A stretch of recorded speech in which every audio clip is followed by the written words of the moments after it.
कृष्ण ने महाभारत युद्ध के पहले शांति से समझौता करने के लिए पांडवों और कौरवों के बीच मध्यस्थता की।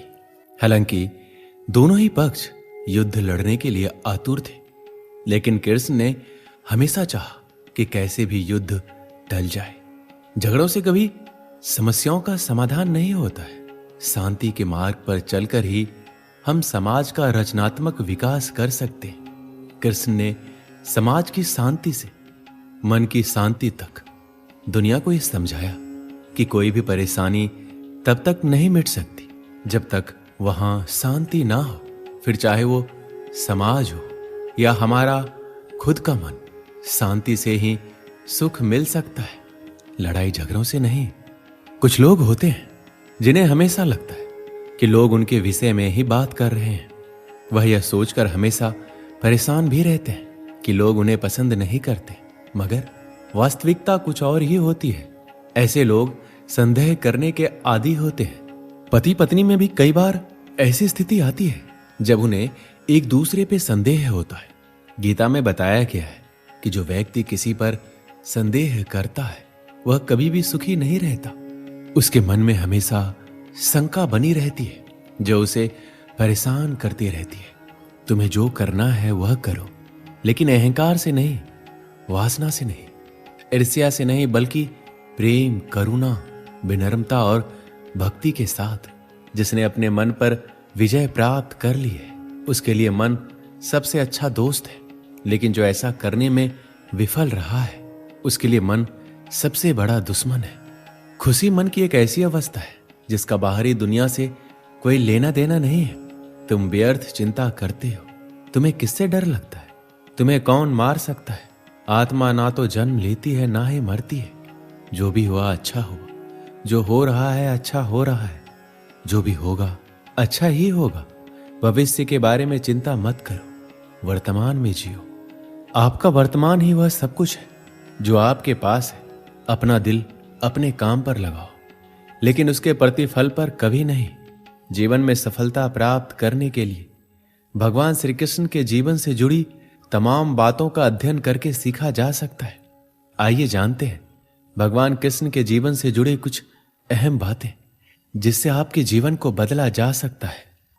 वैसे तो भगवान श्री कृष्ण बचपन में बहुत नटखट स्वभाव के थे। विपरीत परिस्थितियां आने पर उनका स्वभाव हमेशा शांत रहता था और वे ये बात जानते भी थे कि कंस मामा उन्हें बार बार मारना चाहते हैं, फिर भी वह शांत रहते थे और समय आने पर कंस के हर प्रहार का मुंहतोड़ जवाब दिया। इससे सीख मिलती है कि कठिन समय में भी अपने शांत स्वभाव का त्याग नहीं करना चाहिए। भगवान श्री कृष्ण हमेशा साधारण जीवन जीने में विश्वास करते थे। गोकुल के राजघराने में परवरिश होने के बावजूद वह अन्य सामान्य बालकों के साथ रहते, खेलते और घूमते रहते थे। उन्हें कभी भी अपने राजघराने का घमंड नहीं था। कभी भी उनका मन बुरा समय आने पर घबराता नहीं था। वह विपरीत परिस्थितियों का डटकर मुकाबला करते थे। उनका मानना था बुरे समय में विवेकपूर्वक काम करना चाहिए, अंत का प्रयास करते रहना चाहिए, भले ही परिणाम हमारे पक्ष में क्यों ना हो। श्री कृष्ण और अर्जुन की मित्रता से हर कोई परिचित है। हालांकि ये मित्रता बराबर की नहीं थी। अर्जुन सदैव ही श्री कृष्ण को अपना स्वामी, भगवान और पथ प्रदर्शक मानते थे और उनसे जीवन के हर अवसर पर मार्गदर्शन लेना नहीं भूलते थे। एक तरह से उन्होंने अपने जीवन की डोर श्री कृष्ण को सौंप दी थी।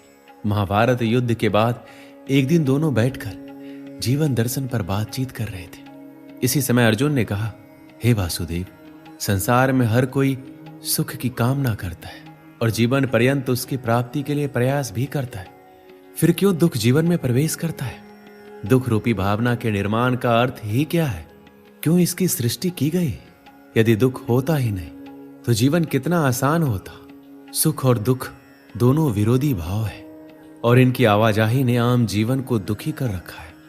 अर्जुन की बात सुनकर श्री कृष्ण ने कहा, हे पार्थ, सबसे पहली और आवश्यक बात ये जान लो कि सुख और दुख एक दूसरे के विरोधी नहीं बल्कि पूरक है। वास्तव में ये एक ही सिक्के के दो पहलू हैं। यदि दुख ना हो तो सुख की अनुभूति भी ना हो पाएगी। जब दुख आता है उसके बाद ही सुख की प्राप्ति की इच्छा होती है। नहीं तो व्यक्ति सुख की कीमत जान ही नहीं पाता। श्री कृष्ण कहते हैं, ये समय भी बीत जाएगा। समय का पहिया कभी एक जगह नहीं थमता। दुख आया तो एक दिन जाएगा ही, और सुख आया तो वह भी एक दिन जाएगा ही। और यह भी तय है कि दोनों बारी बारी वापस लौट कर आएंगे, क्योंकि यही जीवन है, यही सत्य है। समय सबसे बलवान है, उसे अपनी गति से आना है और जाना है। उसके हर कदम के साथ कभी सुख तो कभी दुख को भी जीवन में आना है।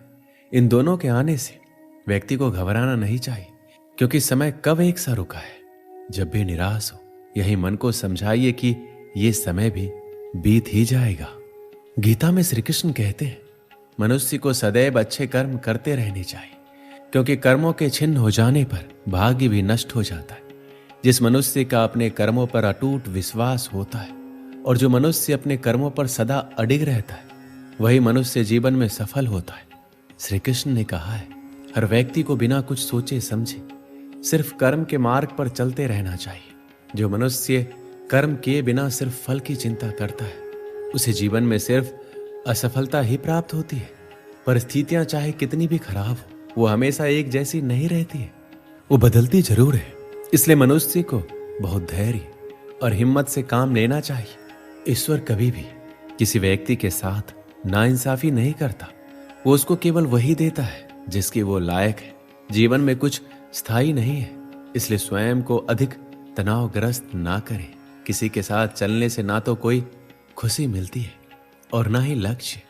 इसलिए मनुष्य को सदैव अपने कर्मों पर विश्वास करते हुए अकेले चलते रहना चाहिए। अकेला व्यक्ति जब चलना शुरू करता है तो उसके साथ कोई खड़ा नहीं होता। रास्ते में आप ही प्रश्न और आप ही खुद के उत्तर होते हो। संकट भी बहुत आते हैं, चुनौतियां भी ढेर सारी आती है, परंतु जो हर चुनौतियों को चीरता जाए और लगातार अपना काम करता जाए, वैसा ही तो हमें भी बनना है। अगर आपको भी सफल होना है तो आपको अपनी जिंदगी में हमेशा अकेले चलना होगा। आपको अपने लक्ष्य, अपने रास्ते खुद ही तय करने होंगे। अपने विचारों को, अपने सोच को लोगों तक अकेले ही पहुंचाना होगा। अकेले चलने का सबसे बड़ा फायदा यह होता है कि आपको बहुत कुछ सीखने को मिलता है, जो साथ में रहने से आप कभी नहीं सीख सकते। अगर कोई समस्या आती है तो उससे कैसे निपटे, समस्या का समाधान कैसे निकलेगा, ये सब आपको बखूबी पता चल जाएगा। कोई भी व्यक्ति जो हमेशा भीड़ के साथ चलता है, वह कभी भी अपने फैसले खुद नहीं ले पाता। वह दूसरों की सलाह पर निर्भर रहने लगता है। जब तक आप अपने दिल की नहीं सुनोगे, आप अपने लक्ष्य से हमेशा दूर ही रहोगे। आप अपने आसपास मौजूद लोगों से राय ले सकते हैं, उनकी सलाह को मान सकते हैं, पर उन्हें फॉलो मत करें। जब आप किसी दूसरों की बातों को स्वीकार करने लग जाते हैं तो आपका अपना मोटिवेशन खत्म हो जाता है। आप उनके बताए कदम पर तभी चलें जब आपको लगता है कि यह सलाह मेरे लिए फायदेमंद साबित हो सकते हैं।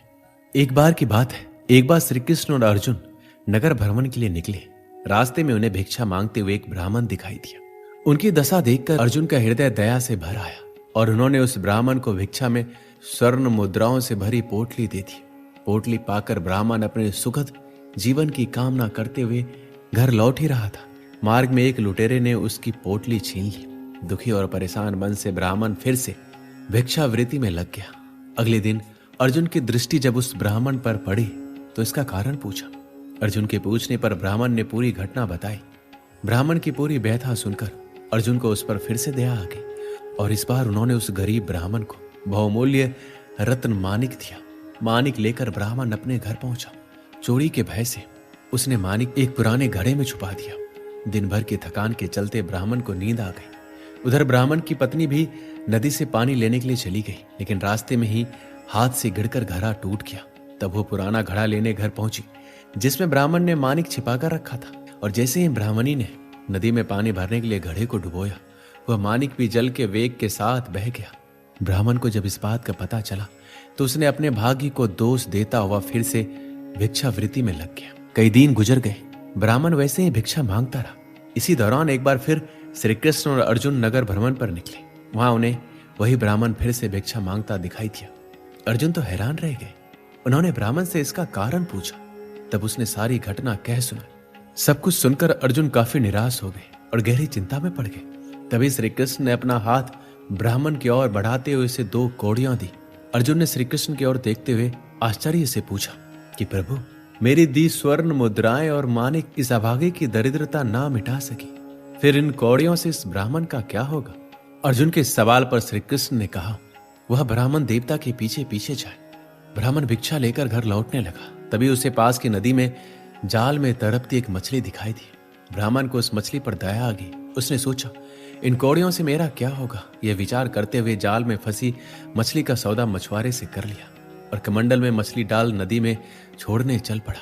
तभी मछली के मुंह से वही मानिक निकला जो उसने घड़े में छुपाया था। मानिक देख ब्राह्मण खुशी से चिल्लाने लग गया, मिल गया, मिल गया। भाग्य बस उसी समय ब्राह्मण की मुद्राएं लूटने वाला लुटेरा भी वहीं से गुजर रहा था। उसने समझा कि ब्राह्मण ने उसे पहचान लिया। उसने भी पकड़े जाने के डर से स्वर्ण मुद्राओं से भरी पोटली ब्राह्मण को लौटा दी। ब्राह्मण के साथ अब जो घटित हो रहा था वह सब देख अर्जुन ने भगवान श्री कृष्ण को नमन करते हुए पूछा, हे केशव, ये कैसी लीला है? जो काम स्वर्ण मुद्राएं और मूल्यवान मानिक ना कर सका वह आपकी 2 कौड़ियों ने कर दिखाया। तब श्री कृष्ण ने कहा, हे पार्थ, ये केवल अपनी सोच का अंतर है। तुम्हारी स्वर्ण मुद्राएं देने पर उस ब्राह्मण ने केवल अपने सुख की कामना की, लेकिन मेरी कौड़ियां देने पर उसने मछली के दुख के बारे में सोचा। बस यही फर्क है। और भाग्य का साथ पाने का रहस्य भी कि जब आप दूसरों के दुख के बारे में विचार कर दूसरों का भला करने के लिए आगे बढ़ते हैं, तब ईश्वर भी आपका साथ देता है और भाग्य अपने आप मेहरबान होता है। लेकिन जो अपने हित के लिए दूसरों का अहित सोचने और करने से पीछे नहीं हटते, भाग्य उनका साथ कभी नहीं देता है। दोस्तों, इस वीडियो में बस इतना ही। मिलते हैं अगले वीडियो में। अपना ख्याल रखिएगा। जय श्री कृष्ण।